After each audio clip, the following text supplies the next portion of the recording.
and welcome to New Science Practicals. I'm Miss Parsons and today we're going to be looking at solubility. So what I have in front of me today is I've got 3 weighing boats. All 3 of them have the same amount of salt in. They've all got 30 grams of salt, and then we have 3 beakers full of 75 centimetre cubed of water. All 3 of them are at different temperatures. We've got one that's cold straight out of the tap, one that's half out of the tap and half out of the kettle, so it's at a medium temperature. Then we've got a hot one that's straight from the kettle. So what we're going to be looking at today is seeing if the different temperatures affect how quickly the salt dissolves. So bearing in mind that we've got all of the same amount of salt, so we've got 30 grams in each weighing boat, the only thing that we're changing is the temperature of the water. Can you make a prediction based on what you did last lesson of which beaker do you think that the salt is going to dissolve the fastest in? The coldest, the medium, or the hot water? So what we're going to do now is we're going to measure the temperature of the 3 beakers. Behind me I have put up a table that should be very similar to the one that is on your practical sheet. So I will fill that in as we go through and you can copy that onto your sheet. So first let's measure the temperature of the cold beaker. Remember, this one has come straight out of the tap. Once it's stopped rising, I'll hold it up to the camera so you can see a bit better. Okay, so this is the beaker that the water's come from the tap. So if I hold the thermometer a bit closer, what you should be able to see is that is at about 6 degrees. So I'll fill that in on the table. So the first beaker straight out of the tap is at roughly 6 degrees. So if you want to fill that in on your table, and I'll do that on the board.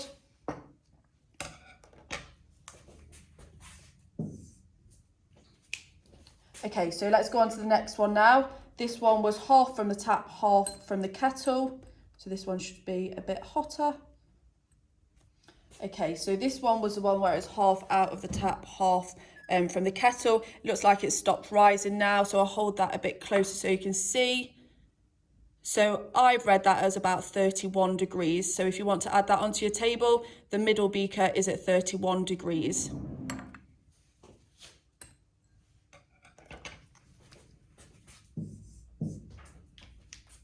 And then finally, we'll do the hot water. So we'll wait till that's risen and I'll show you that one again. Okay, I think this one has stopped now. So if I bring that closer for you, remember this was the one that was straight out the kettle, but it had cooled down a little bit. So if you see, I think that's about a 55 before it started dropping down because I've taken it out. So I would put that one at 55 degrees. So your table should look the same as mine now. So the first one we've got is 6 degrees, then 31 degrees, then 55 degrees. So make sure you've written down your prediction, which is on the sheet for the practical, and make sure you've had a think about the variables. So remember, independent variable is the thing that I am changing. Remember, independent starts with I, it's what I am changing. So have a think what that might be. Dependent is the thing that you are measuring, and then control is the thing that you are keeping the same. So we'll speak about those once I've added in the salt.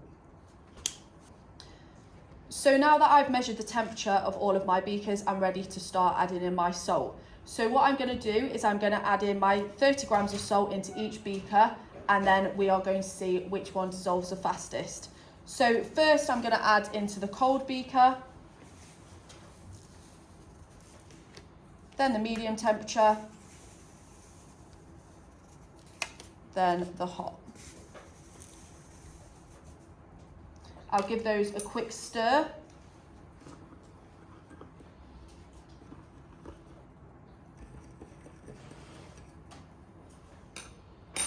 So I'll bring these closer so you can see. So this is the cold one. So we can see it's gone cloudy and definitely the salt hasn't fully dissolved yet. You can see there's a lot of salt still left in there. If we go to the medium one, we can see that there's still a lot of salt in there. There's a lot floating around. And if I bring it closer, you can see there's a layer at the bottom forming. And then if we go to the hot one, we can see that there is a layer formed at the bottom, but there's not a lot floating around, okay? So more has dissolved in that hot one. I'll give them a stir and see if any more is going to dissolve.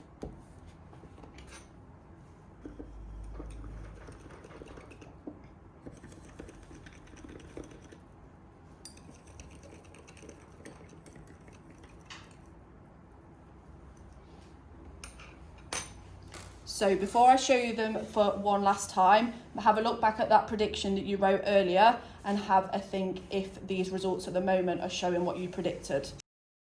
They have been left for a few seconds now. One of them has finished dissolving, so have a think about which one that might be.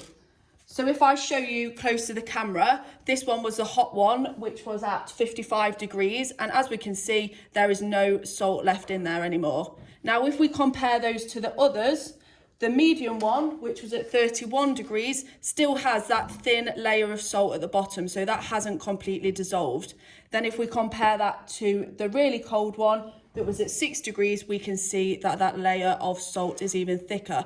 So there's even less salt that's dissolved in the cold one.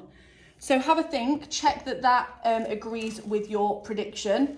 And then if we just check that your independent, dependent and control variables were correct. So the independent variable, remember, is the one that I am changing. So that was the temperature of the water, because that's what I've changed. I've changed the different temperatures of the water in the beaker.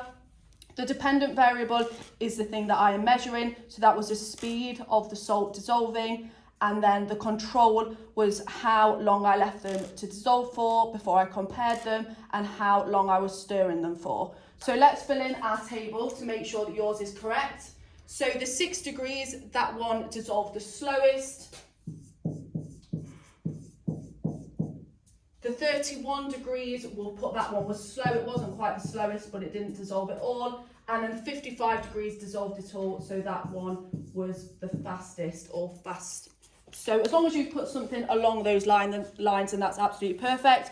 So what I would like you to do now is write maybe 2 sentences as a short conclusion, summarising the practical that you've seen today. So you should have written your conclusion now. I'm going to write one on the board and then you can compare yours to mine and give yourself a mark.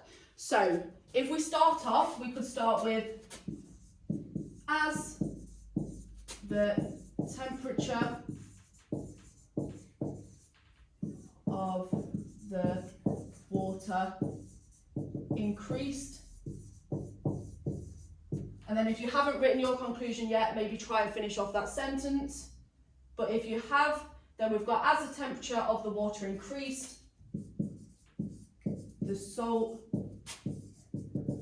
dissolved quicker. So yours might not be identical to mine, but as long as it's something similar to those, then give yourself 2 ticks, because we could give that as a mark out of 2. So hopefully you've enjoyed that practical today, and we will see you next time for another practical in chemistry.